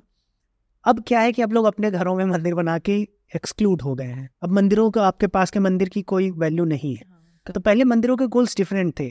तो जब कम्युनिटी वहां आ रही है और वहां पर रोग फैल सकते हैं, वहां पर लोग साथ में बैठ रहे हैं, तो जितने हेल्दी लोग बैठे हैं और किसी भी प्रकार का जैसे जुकाम है, बुखार है, तो ऐसे लोगों को मिक्सअप होने की क्या जरूरत है? आज हमने कोरोना देखा है। तो मंदिरों में फिर इसीलिए बोला जाने लगा कि भाई अगर आपको पीरियड्स है तो आप जब वो हो जाए तब आप आ जाए। अब वही है कि हर काल, देश काल, परिस्थिति की जो डिमांड्स होती हैं हम नहीं समझ पाते हैं। आज से 1000 साल पहले सोसाइटी के जो नॉर्म्स थे या सोसाइटी के जो एथिकल वैल्यूज थे वो आज नहीं होंगी। तो अब जबरदस्ती उनको हम आज कैसे रख सकते हैं? तो आज डिफरेंट एथिकल वैल्यूज हैं, हम उस पर जीते हैं। तो ये कल्चर का पार्ट है। फिलॉसफी हमेशा बनी रहती है। जो फिलॉसफी दी गई है, जो कि एग्जिस्टेंस से रिलेटेड है, सृष्टि से रिलेटेड है, वो इटर्नल है, वो सनातन है। लेकिन कल्चर अलग अलग हो जाते हैं। आसाम का कोई व्यक्ति है, वो दूसरी तरह से सनातन धर्म को, मतलब सनातन धर्म को मानता है, वो तो ठीक है, लेकिन उसका कल्चर दूसरा होगा। बहुत से ऐसे बुद्धिस्ट हैं जो मांस खाते हैं, लेकिन उनका कल्चर वैसा है। थाईलैंड में है, या एनिमल सैक्रिफाइस भी बहुत, हाँ हिंदुओं में एनिमल सैक्रिफाइस। तो वो क्या है कि वो कल्चरल हो जाता है। लेकिन जो आपकी फिलॉसफी है, अगर आप सच के मार्ग पर बढ़ रहे हैं तो आप धीरे धीरे इन सभी माया से पीछे आ ही जाते हैं। वो आपको लाइफ लाती ही है। इस कॉन्वर्सेशन को क्लोज करने के लिए मैं आपके बारे में थोड़ा जानना चाहूँगी, क्योंकि आप IIT के ग्रेजुएट हैं। तो आज हम लोग की एक बहुत अच्छी कॉन्वर्सेशन हुई। आप भी यंगर, आई थिंक यंगस्टर्स को भी एपिसोड बहुत अच्छा लगेगा।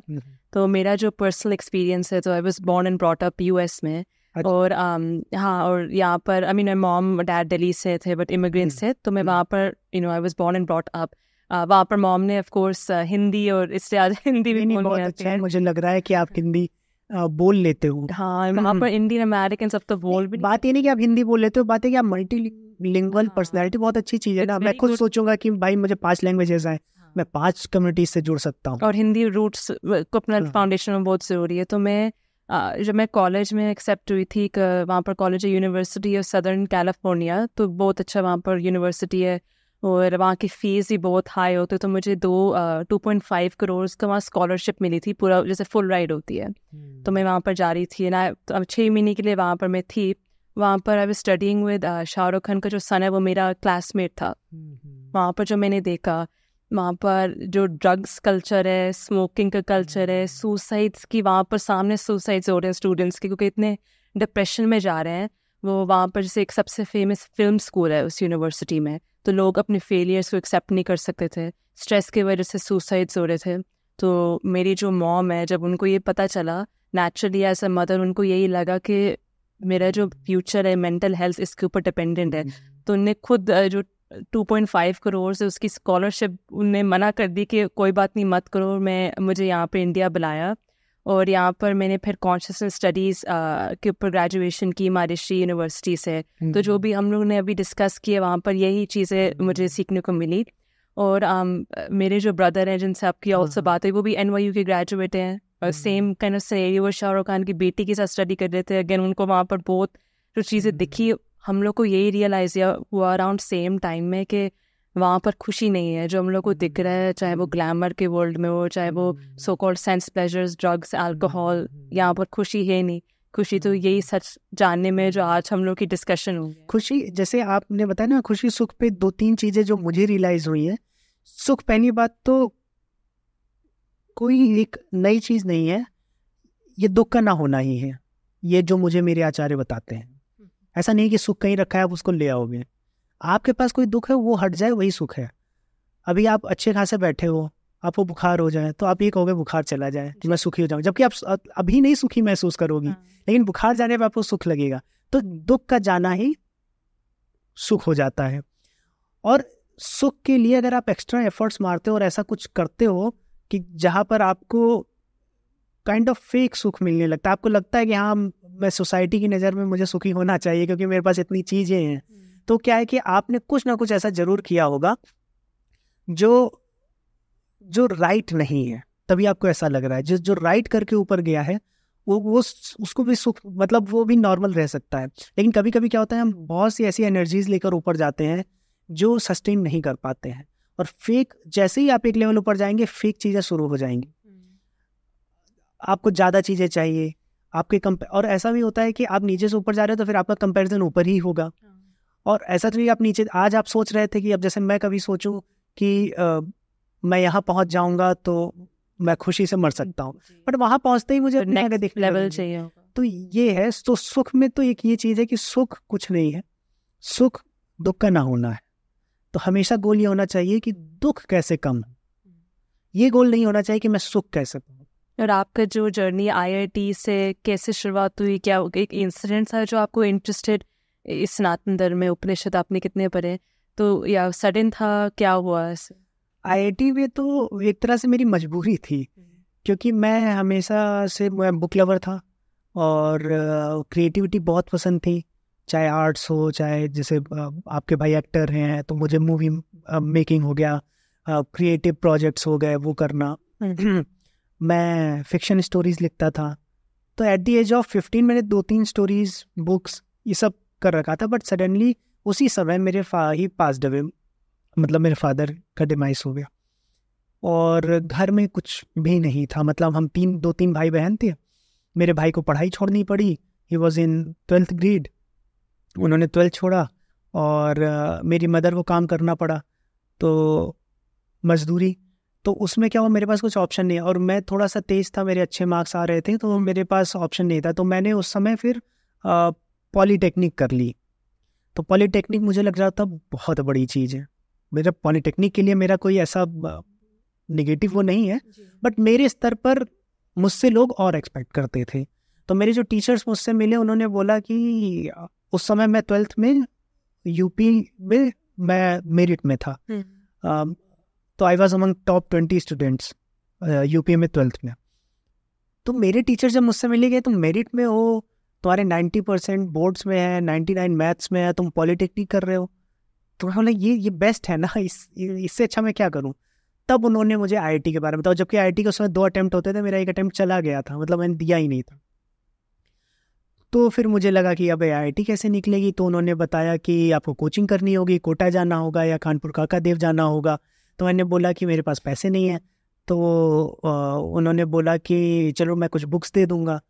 तो उस समय की कोचिंग भी मुझे लग रहा है 50,000 1 लाख रुपए तक की होती होगी, बट हमारे घर में तो ऐसा कुछ नहीं था कि 5,000 भी मिले। तो फिर मैं घर आके उस पर थोड़ा सोचा कि अच्छा ये कुछ बड़ी चीज़ है।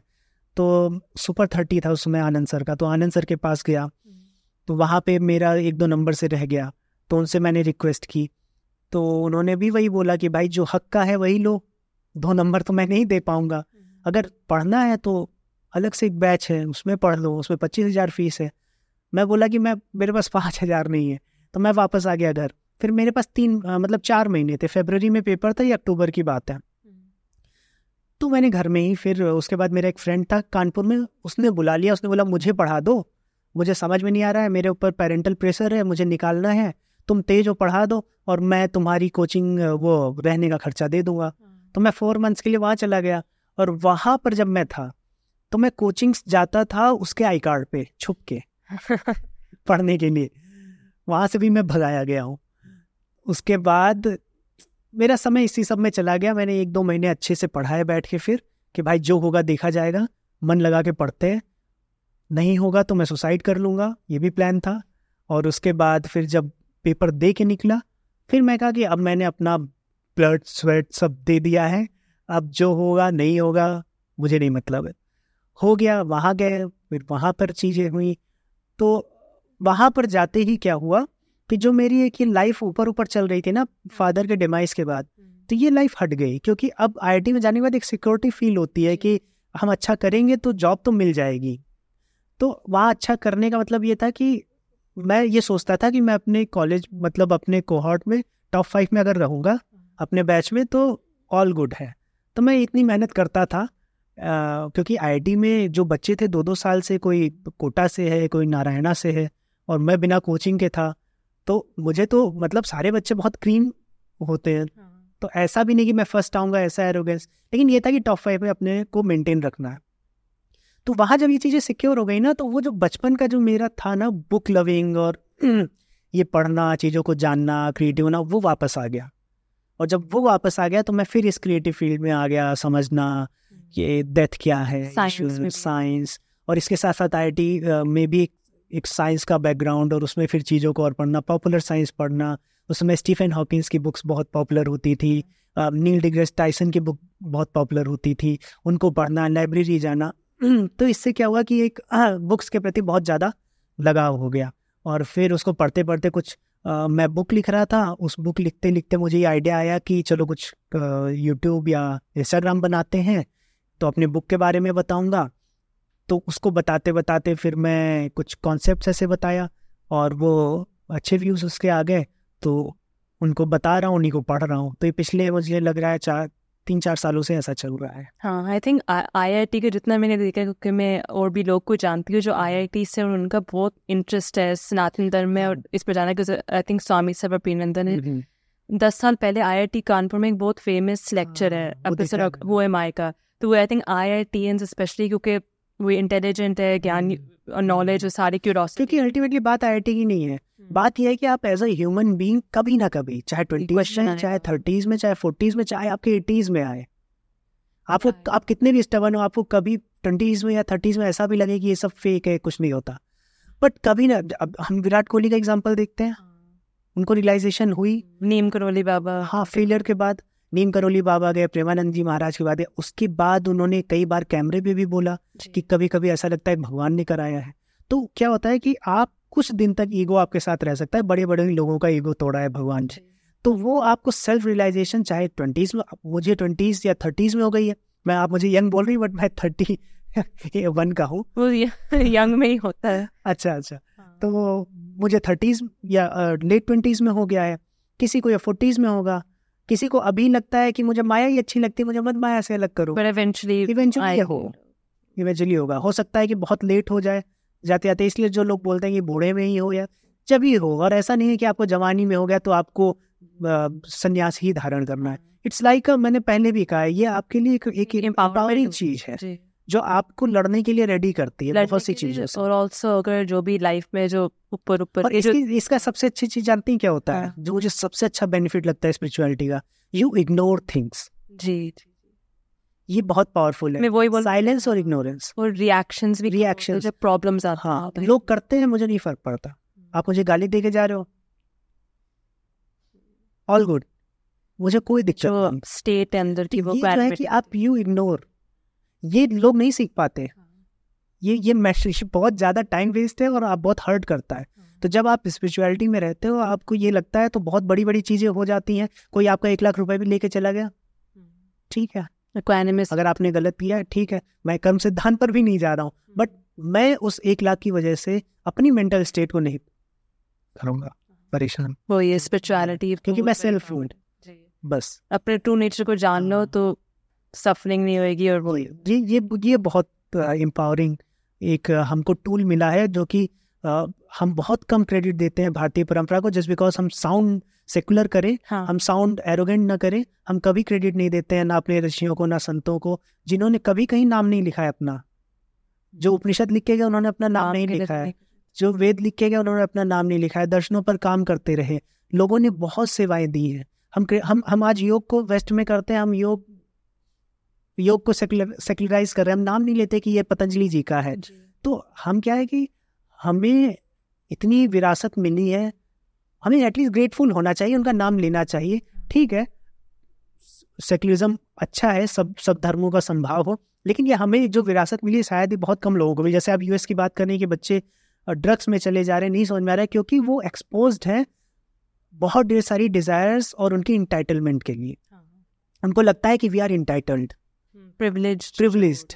और जब 2-4 बार ऐसा हो जाता है तो बहुत नॉर्मल लगने लगती है ऐसी चीजें जो बहुत हार्ड फॉट है। जी, मैं ये नहीं कह रहा हूँ आपको हार्ड फॉट ही चीजें करनी, लेकिन ग्रेटफुल, वो जो ग्रेटफुलनेस है वो नहीं रहती है, तो ये चीजें होती है। वो तभी आता है जब आपको समझ में आता है कि ये वर्ड नहीं हूँ मैं सेल्फ हूँ। Thank you so much Vishal, show में आज के लिए इतनी डीप और इंटरेस्टिंग कॉन्वर्सेशन ये थी। आई एम श्योर व्यूअर्स को बहुत मदद करिए। मैं भी यही चाहूँगा कि अगर उन्होंने 1 घंटा 2 घंटा इसको दिया है तो उनको कुछ तो मतलब लाभ होना चाहिए। जी, थैंक यू सो मच।